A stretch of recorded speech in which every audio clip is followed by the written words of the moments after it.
बच्चों, मैंने कहा था रणभूमि में खेलने से पहले मनभूमि में खेला जाता है।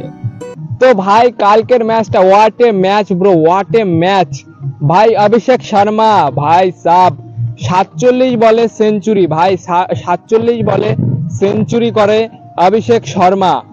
হোয়াট এ ম্যাচ ভাই, খালি 6 আর 4 ছাড়া কোনো কথাই নেই ভাই। তারপরে তো আছেই ঋতুরাজ গায়কোয়াড় ভাই, 47 বলে 77 ভাই, হোয়াট এ ম্যাচ ভাই। তারপরে দা ফিনিশার ওই হয়ে 22 বলে 48 রান। এর ফলে টিম ইন্ডিয়া টার্গেট দেয় 234 রানের ভাই, 234 রানের টার্গেট দেয় জিম্বাবুয়েকে, এবং জিম্বাবুয়ে পরে ব্যাট করতে নেমে মাত্র 134 রানে অল উইকেট, মাত্র 134 রানে অল উইকেট, এবং টিম ইন্ডিয়া 100 রানে ম্যাচ জিতে যায় ভাই, 100 রানে ম্যাচ জিতে যায়। বাংলাদেশের কিছু